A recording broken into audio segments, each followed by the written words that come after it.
Alright, let me throw a lot of it. We got a good burn here with no leaks. So we're going to go ahead and make sure it's not leaking across the bottom while it's flaming.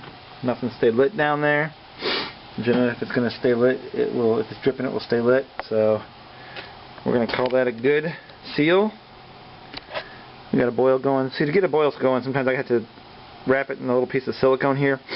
Otherwise, the vise will suck all the heat right out of it, and it can't hold a boil. So, anyways, we're going to go ahead and put the rest of the stove together now.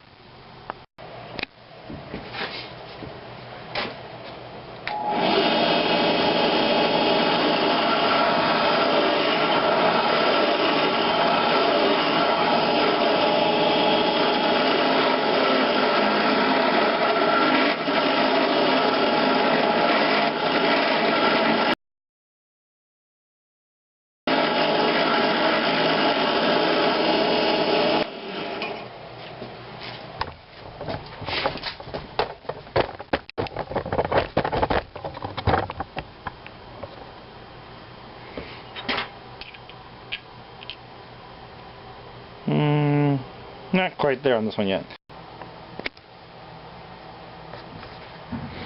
Alright, so we've got this new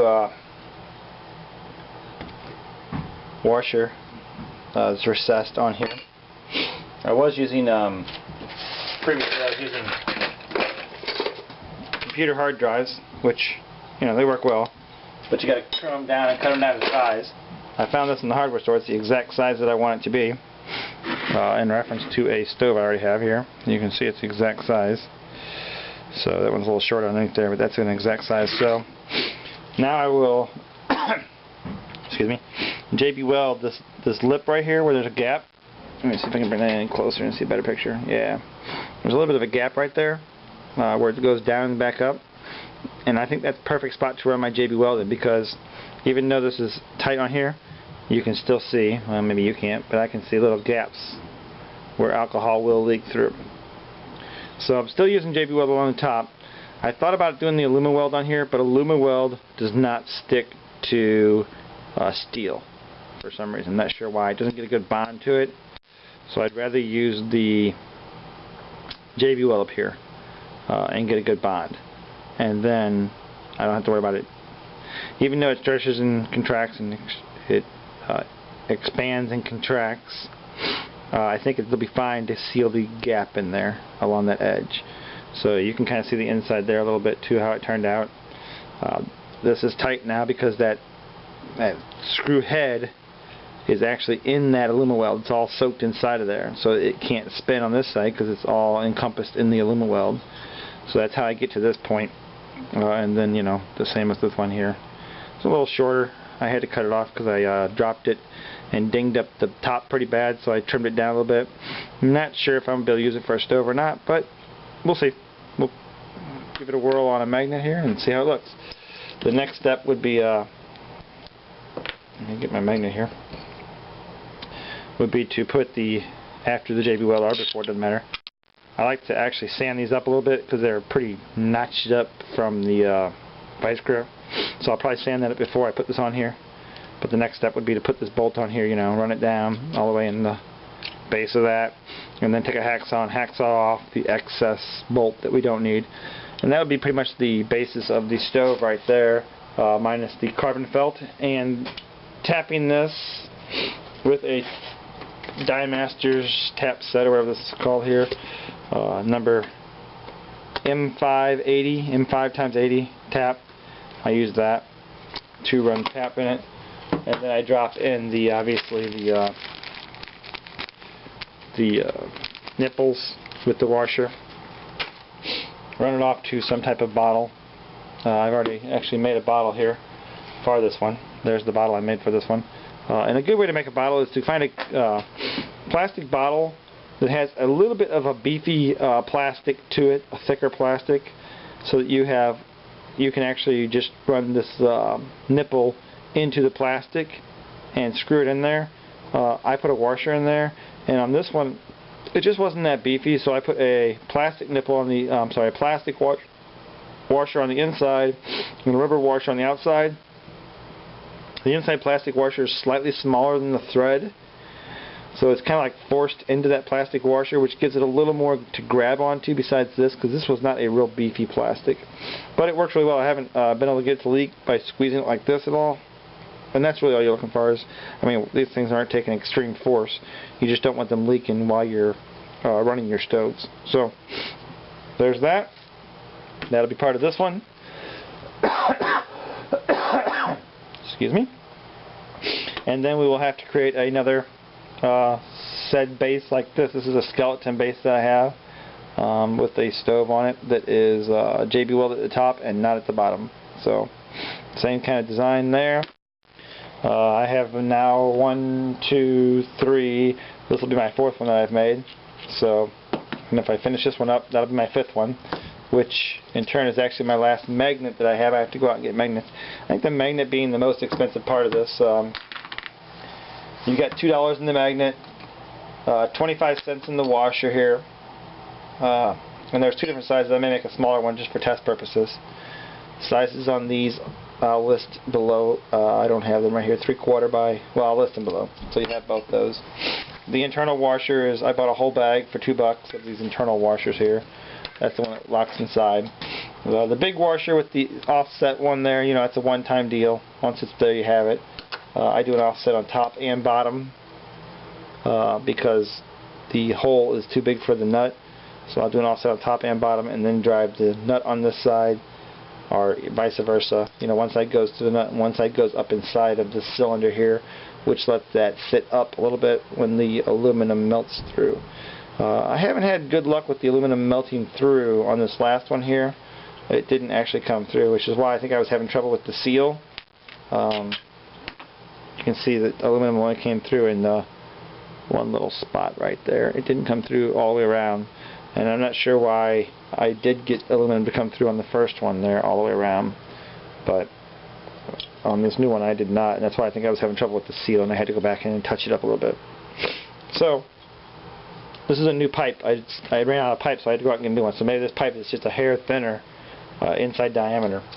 Could be part of it. I don't know. Anyways, so we're going to go ahead and try this.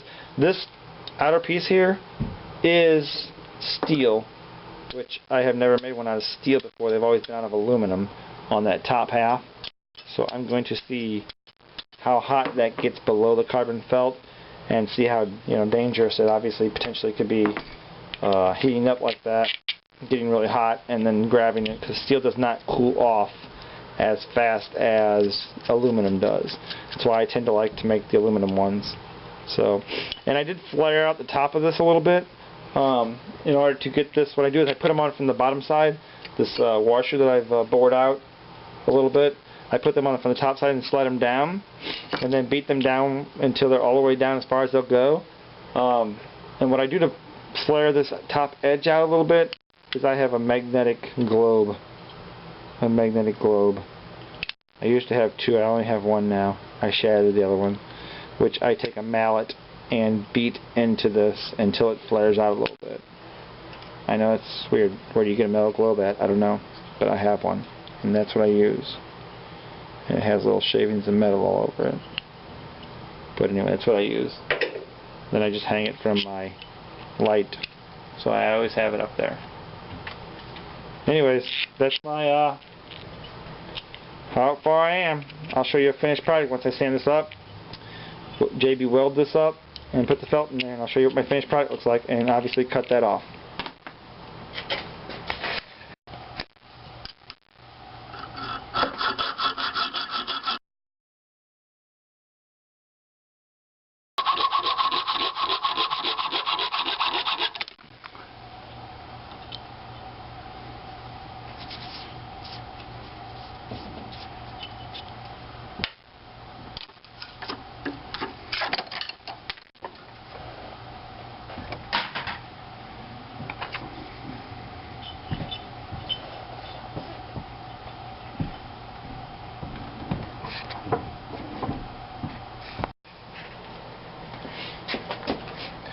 Time to buy some new JB Weld. I'm about out.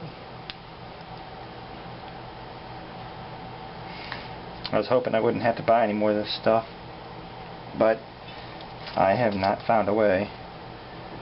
to eliminate the JB Weld on the top yet. Across the top here. So I am continuing to use JB Weld across the top until I find a better solution. I tend to always mix too much of this stuff. That's why I don't have much left, I'm sure.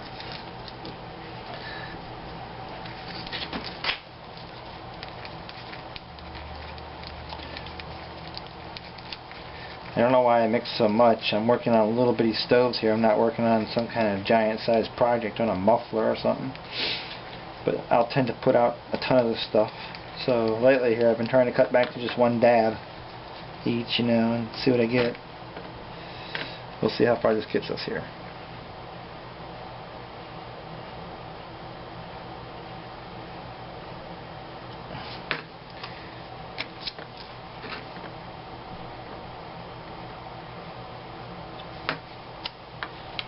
Looks like it's going to be more than enough. Perfect.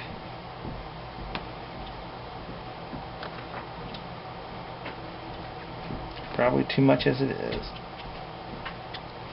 By the time I smooth it all out, we'll have excess, as we always do.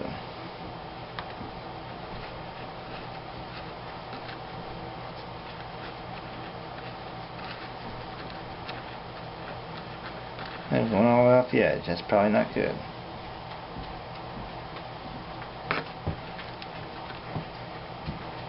I don't know why I covered the whole thing. Just started to do it and didn't stop. Whatever, it's done.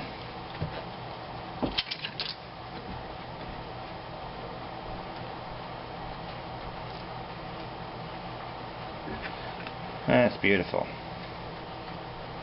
Nice seal all the way around.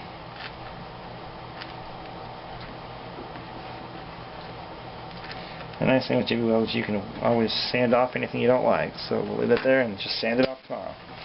Trash, or aluminum recycling I should say. And that's it for tonight, guys. We got 24 hours. 24 hours from now we will let this dry, and then we'll be able to add the felt top like this one has here. Add our felt in there. And obviously we'll drill it out tomorrow. That's always my part I should always start with. I don't know why I always finish that part, but if it fails, you've wasted all this time for nothing, because basically you've welded everything together with the aluminum weld and the JB Weld, and the only thing you can bring back off of this if you mess up on that screw is your magnet. So there it is. Thanks for watching. We'll show you guys the finished product tomorrow sometime.